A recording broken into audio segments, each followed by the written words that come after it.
Welcome to Shook Coverlit. I'm Adrian Fort. And I'm Dalton Gentry. Variety Hour. How you feel about that? You good? Yeah, I'm pretty good. I'm okay. You all right? I'm doing all right. How you doing? I'm doing okay. Yeah.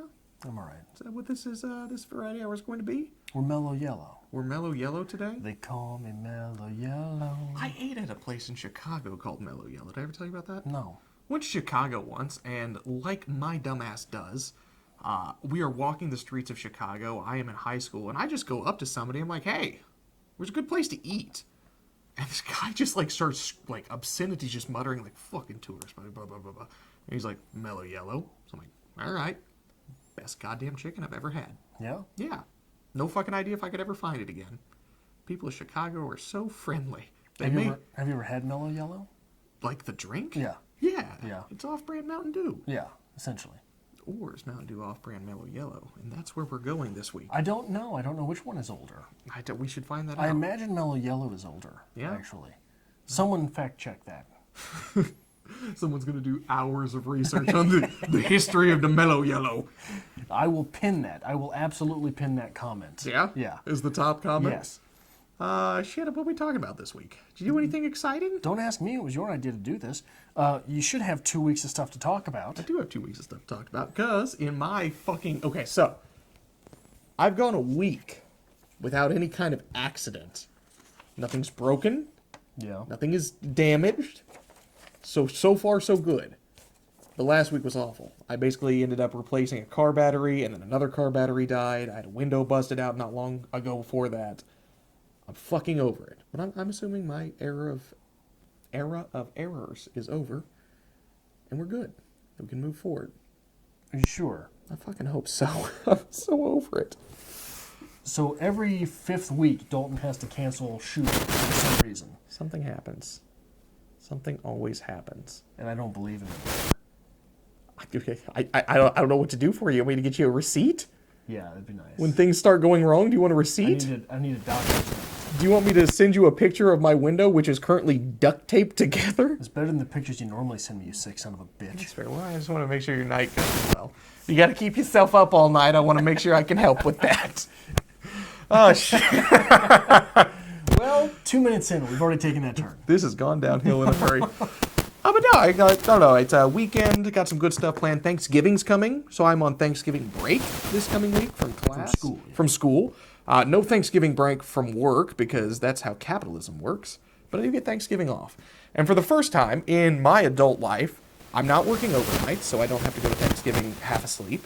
I have the day off. I'm going to enjoy it. I love Thanksgiving. It's one of my favorite holidays. I'm going to go enjoy it. Why do you like Thanksgiving?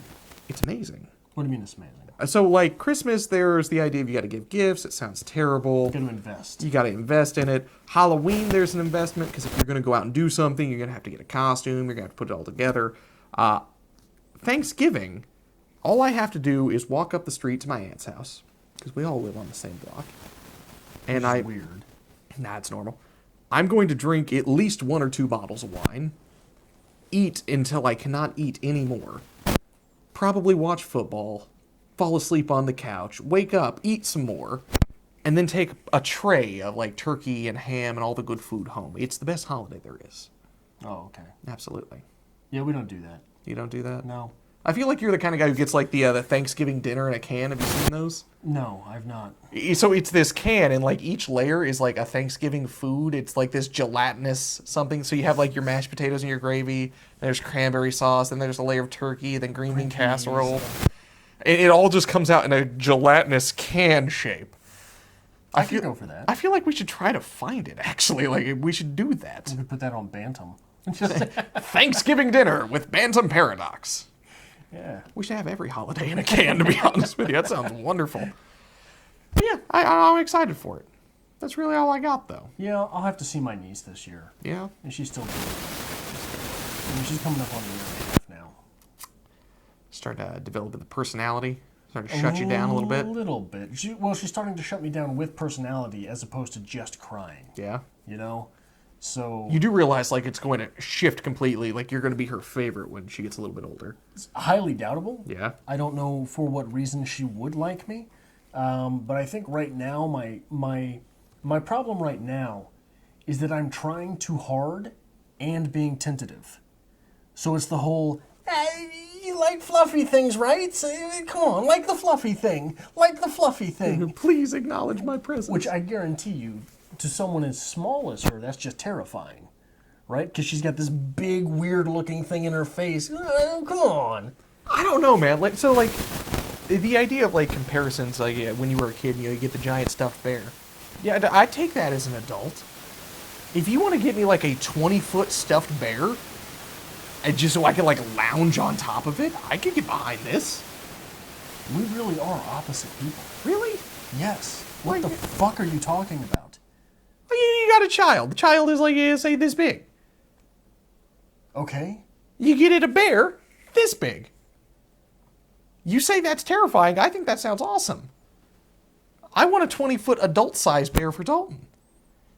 I just sleep on top of it. Dalton, you were the biggest fucking moron I've ever fucking sat in. I see nothing wrong with this. I see nothing wrong with this. This is a logical progression.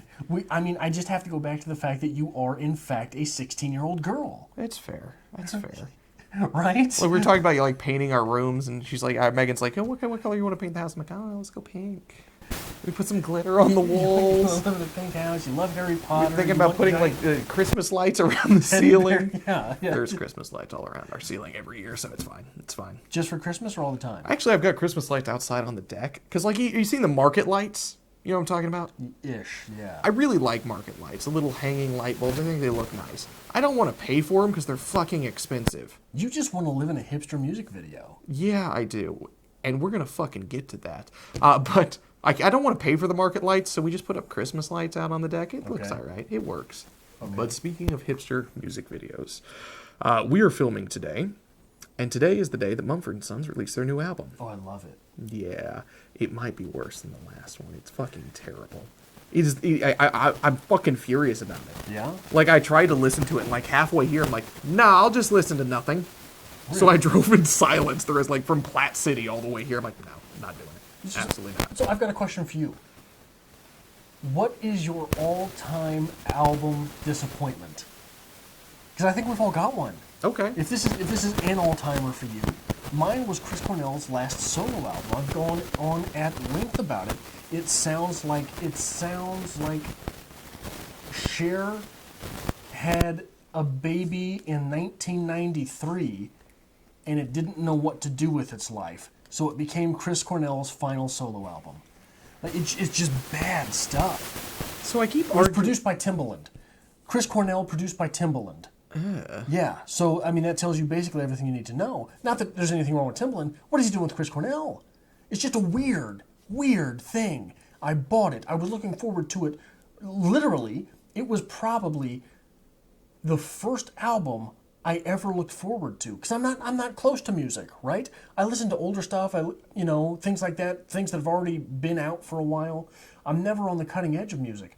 But I knew for about a year, I didn't know it was his final, but the next Chris Cornell album was coming out. Okay. And I got it, and it was hot trash. It's hot garbage. Hot garbage. Yeah. So I've made this argument before. The first Mumford & Sons album was amazing. It was fresh. It was new. It was awesome. The second one, I loved it because they just expanded it. They did more. It was the same as the first one. It was more. There was more energy. It was more fun. And then they became Coldplay. Yeah. And, like, this new album, it feels like that friend that you had that used to be really fun and exciting, used to have a lot of good times with. He, like, went away for a while. He lost contact. And he came back, and, like, he wears a lot of sweaters now and wears a beret. And he likes to sit in his room and just write shitty poetry all day. And he's like, when you come over, he's like, why don't you read my poem, man? Let me just throw it at you. Well, I don't let anybody read my poems. It's fine. This is what people are sitting around saying about you. But no, it's just dull and terrible. And, like, somebody's going to tell me I'm wrong.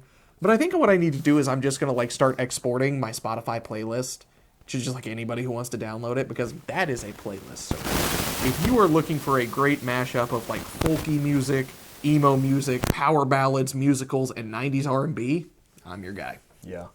Chris Cornell's Scream is the final album. Just look up Part of Me, Time, Sweet Revenge. YouTube Chris Cornell Scream and just listen to the songs.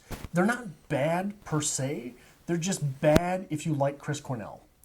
But you were saying, so we took a trip earlier, and Panic at the Disco was on. Yeah. And I dubbed them the proto-hipster. That is proto-hipster music. That is hipsterism at its finest before hipsterism was hipsterism, right? Okay. Am I getting away with that? I don't know. I feel like that was when Panic first came out, they were really big for the emo music scene. Is that how you refer to them? Panic?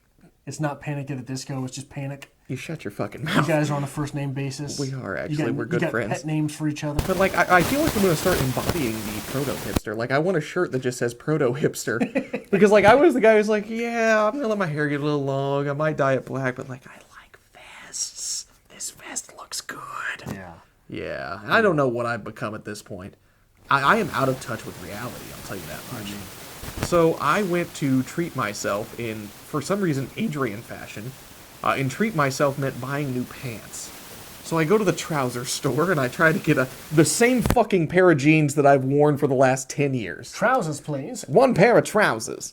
So I get the same fucking pair of jeans that I've worn for the last 10 years because I know they fit and I know they're comfortable. Are they bedazzled? No. And I get them home. Rhinestone cowboy. And I get them home and I don't try them on because I know they fucking fit. They're the same ones I always buy. Okay. But I'm going to wash them because I always wash things before I wear them. You have to wash them? I wash them.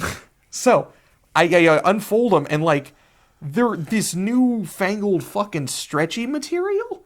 They're like sweatpants with a button, but denim? So I'm like, what the righteous fuck is this? Were they Gymshark, Dalton? No, they look like jeans. They're like a denim material, but, like, they stretch? You got yoga pants. I don't know what You I bought bought. yoga I pants. don't. Is this what people are wearing? Is this what jeans are now? Don't ask me. I haven't owned a pair of jeans for at least a half a decade. These might be what jeans are. So, like, I try them on anyway, and I'm like, holy shit, these are comfortable. This is why people are wearing them. And I go to put my phone in my wallet and my pants and just, like, immediately pants myself because I don't understand how they work. You don't have a belt? But even with a belt, they're, like, stretchy, and it's not right. It's like wearing a belt with sweatpants. Yeah, it would keep the sweatpants up if your belt was set right. Are you not setting your belt right? There's a way to set a belt. There are notches on it. Yeah. No, it still doesn't work. What do you mean it doesn't work? It It's a still doesn't belt. work. No, Does your no. belt stretch too? No. Is your belt made of stretchy material? They should make belts with stretchy material just to they completely shouldn't. defeat the purpose. Completely defeat the purpose. So I feel like this is the greatest segue in all of Strip Cover Lit. So why were we out shopping today? We were out shopping because I went to buy a book. Yeah. Let me see. I got it right over here. Just get it from the Barnes & Noble bag. I've read a little bit about this because I got it at the library. And I've been enjoying it and I wanted my own copy. I have How to Change Your Mind. What the new science of psychedelics teaches us about consciousness, dying, addiction, depression, and transcendence. Michael Pollan. I'm excited about this. There's a chapter in Waking Up by Sam Harris. I don't know where I've got it, but it's about the use of mind-altering drugs. Yeah. You've read it too, haven't Yeah. you? Yeah. So this looks like, 350 pages of that probably? Probably so. Whoa, 400. It's a good one. So I've read probably a good 80, 90 pages in the library copy, but like I keep dog-earing the pages because I'm like, you're going to want to buy a copy so you can take notes on this. Yeah. But he was talking about when LSD was first created. It was made by mistake. Yeah. And basically, in a nutshell, Do you know what the CNS is? CNS? Central nervous system. Okay, thank you. You're going to need that going I'm forward. going to need that going forward. So anyway, basically the creator accidentally made LSD and somehow absorbed a little bit of it, just a small amount, and had a really good fucking day. Everything was great. And he goes home, he's like, holy shit. Slughorn's good day. Slughorn's good day. He goes home and he's like, holy shit. I've made the miracle drug. Because that's what he was doing. He was researching pharmaceuticals. And he couldn't wait to go to work the next day. Because at that period in time, what do? You experiment on yourself. So he goes and he takes a very small dose of this LSD that he's created, which turns out a small dose of LSD is a lot of fucking LSD. And he has what is called the first bad trip. It's funny, it's good, it's informative. I'm enjoying the hell out of it. In the beginning, there was a good trip. There was a good trip. On day 2, He had a bad there trip. was a bad trip. Day 3 was Woodstock. And I got thinking about that point, too. I'm like, okay, so, like, there was the whole incident with, like, the bad acid at Woodstock. A lot of those people probably were doing acid for the first time at Woodstock. I can't imagine a worse place for a bad acid trip than surrounded by 500,000 people listening to music. Dancing through water and mud. Like, being stuck in mud. Yeah, there's no getting out. Yeah. Like, it literally, like, normally, in a bad trip, I would assume, you're afraid, like, how can I get out of here? I don't want to be in this area. Well, fun fucking fact, you don't get out of a crowd of 500,000 people. You're stuck there until the sea passes. I want to interview people and call that book Bad Acid Without a Cause. Bad acid without a cause? Yeah. Look at you, you're so clever. You know how dangerous mercury is? Incredibly Yeah, dangerous. you can, the same way you absorb Mercury acid, poisoning. you could get mercury poisoning by that much mercury. Mm-hmm. And just ruins your brain. And that's the thing, didn't they, like, used to give it to children to play with? Give what? Mercury. Pure mercury? Yes. I don't know about that. I know that Mad Hatter's disease. Do you know what Mad Hatter's disease is? You've heard of the Mad Hatter, right? That was like was mercury in the dyes they were using or something? I don't know if it was in the dye. I thought that it was to stiffen the brim Maybe. of hats. They would coat it on there, and they would go mad from having the mercury absorbed through their skin. Maybe this is just, but no, I know, like, wholeheartedly, I think it was my grandmother. Used to, like, tell me, like, they'd play with mercury. Like, you'd pour a little in your hand because it was fun to play with. Back before it was bad for you. Yeah, I think she was making that shit up. Maybe, I don't know. It's the same grandmother. I questioned her once. I'm like, so, like, every picture I've ever seen you holding me as a child, you're smoking. Like, the ash is falling on my little baby forehead. Yeah. And, like, now you go outside when your grandkids are over. She's like, well, smoking was good for you then. We didn't know it was bad. What year were you were born in 90? Yeah. Yeah, man, so you were 10 in 2000. Yeah, you don't know about that world. You don't know about going to the diner and half of it shut off for the smoking end. So when I was a kid, my mother was a big smoker. Okay. And one of my greatest joys in life was apparently sitting in the back seat with the window down. And I've got terrible eyes, probably because throughout my entire childhood, my mother flick it out the side. Yep. I have no idea how many cigarette ashes landed in my eyes. No, I remember the cusp of that period of time because, like, I remember there was a smoking section and a non-smoking section when you went to the restaurants. My first job in retail, the break room had a smoking room. Yep. And, like, that was a completely normal thing. What I would give for that now, that would be great. But the smoking's bad to me now, so. Yeah, and it was a real quick turn on smokers. It was. It was a very quick turn on smokers. I know exactly. It was June 2nd, 2012. That is when St. Joe banned smoking because that was my birthday. Rat bastards. I'm not going to remember that, Dalton. I know why you put that out there, but I'm not going to remember your birthday. I'm terrible with birthdays. It's fine. I know. But yeah, I don't know. I'm excited about this book. So far, so good. If I never come back to the show, I've just delved too far into it. It's gone now. Page 36 is not a page. That page is edible. It was a delicious page. It was absolutely wonderful. But I don't know. It's interesting. And like Michael Pollan is apparently a very prolific author. An author of The Omnivore's Dilemma. I think this is starting to take a lot of awards as well. I know Goodreads nominated it for Nonfiction of the Year as well. I just happened to see that, but I was excited for it and I had to go buy a copy. Yeah. Blame me. We should do more nonfiction from time to time. We should. I would like to make my way through Walter Isaacson's Leonardo da Vinci biography. I think that we would get a lot from that on the channel if we read just like a chapter at a time and just talked about our favorite story from the chapter. I think that would be a good way to do biographies. If you have any ideas about that, let us know, because I think that it would be interesting to get through on the channel some biographies and things like that, and I think that would be a good place to start. I tried going through another Leonardo da Vinci biography early 2017, but it was I couldn't figure out how to do it, really.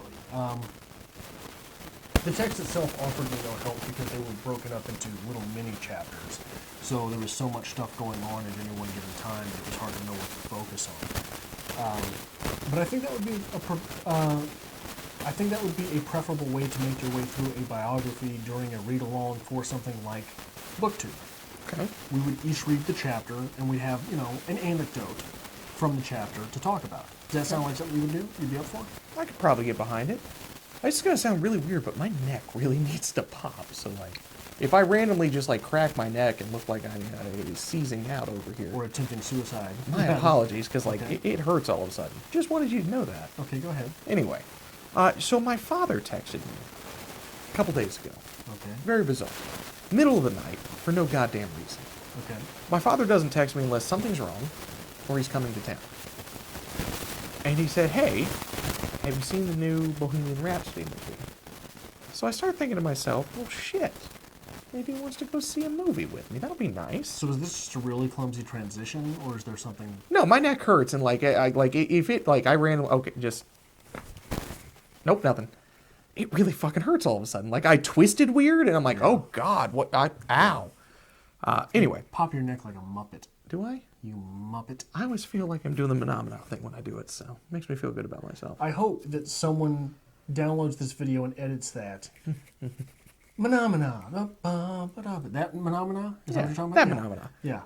But anyway, Yeah. so my father texts me and he says, yeah, hey, you seen the new Bohemian Rhapsody? And I start thinking to myself, I'm like, holy shit, he wants to go see a movie. Like, I don't do a lot of things with my father. He's a busy man. He doesn't do anything for himself.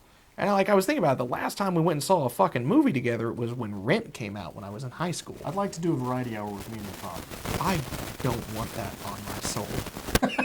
It's just 30 minutes of, like, bashing me. Yeah. So he texts me and says, you seen the new Bohemian Rhapsody? I'm like, no. I'm going to interrupt the story as many times I hope you as do. can. I hope you do.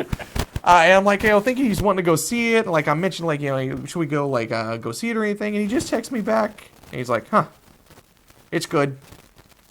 Like, he spelled it's wrong as well. Like, I don't know if it was a typo or, like, he just didn't know. He just wanted to go with it. He's like, it's good.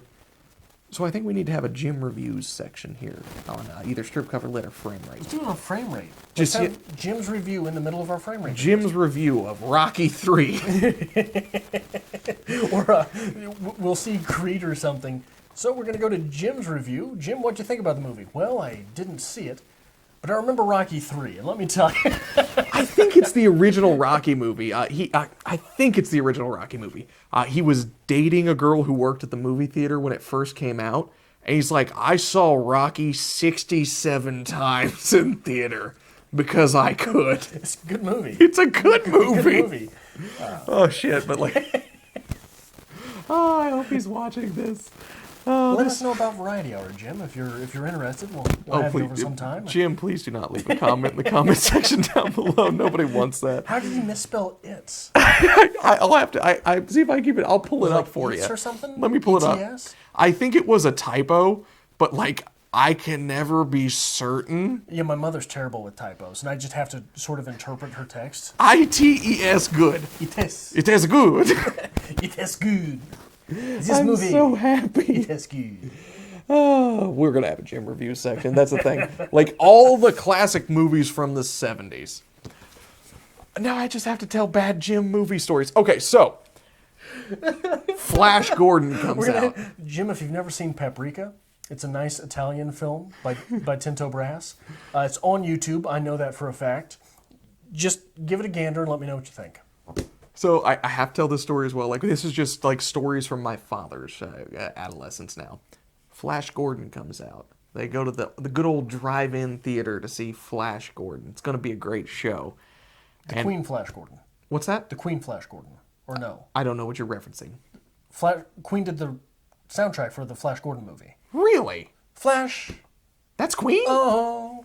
Yeah. Didn't know that. It was Brian May. Apparently, everybody loved the idea for like 10 minutes, and then they abandoned Brian May to do the soundtrack and write it all. Really? Brian May's a weird fella. So not only is every story today about Jim, but it's also all about Queen. Yeah. But anyway, goes to go see Flash Gordon. Goes to the drive-in. Apparently, your father only goes to the movies when it has something to do with Queen. Does. So like 30 years from now, if there's a Queen movie, he's going. Goes to the drive-in. Gonna go see Flash Gordon. Takes his date with him. The movie starts up, whatever. It's a bit risque. More risque than they thought it would be. And then it gets a lot risque. And like, as he puts it, he's like, he just kind of like looked around and turned and looked at, the big marquee. Flesh Gordon. Went to the 1970s Flesh Gordon movie.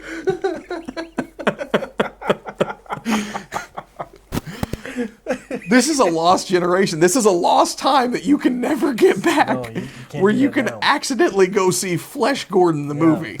If you ended up being a fan of Flesh Gordon, you should really YouTube Paprika by Tinto Brass. Think so? I accidentally stumbled upon it. Like, I don't know for sure. We have how to I do got there. a frame rate review on Flesh Gordon now.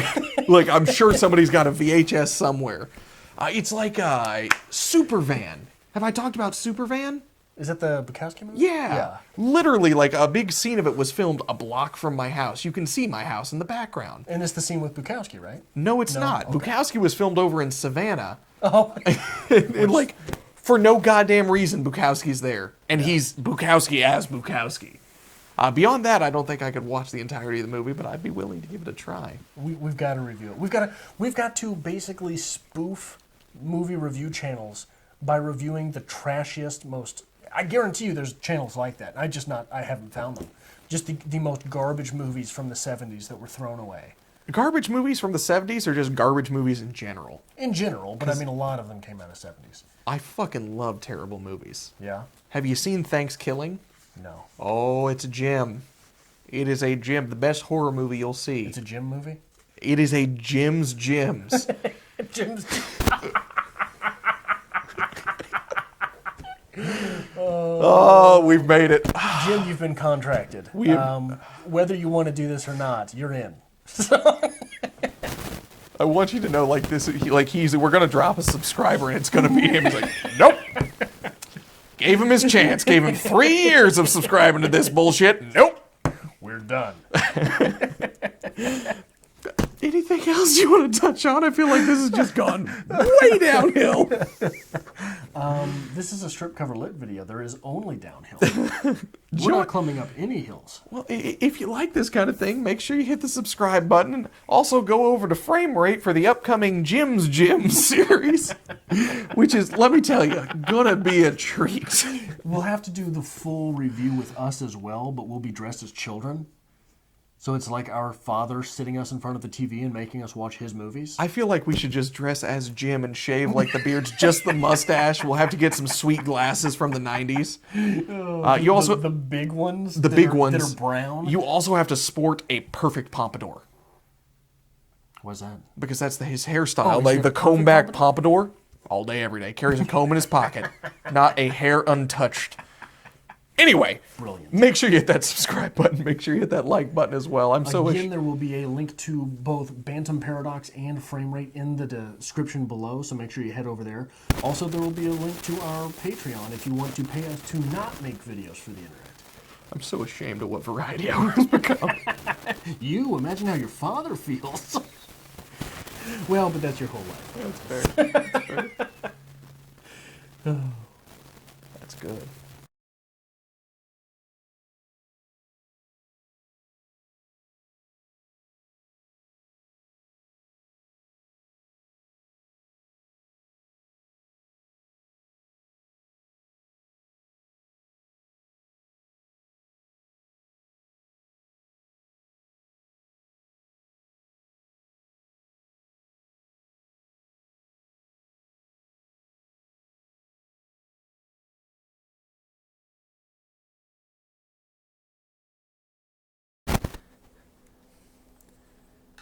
Well, this is awkward. I'm glad you're not wasting a whole lot of time. Oh, 16 seconds.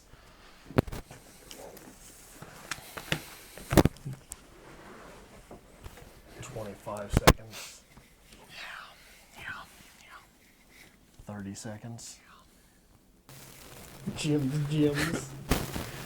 Oh, man.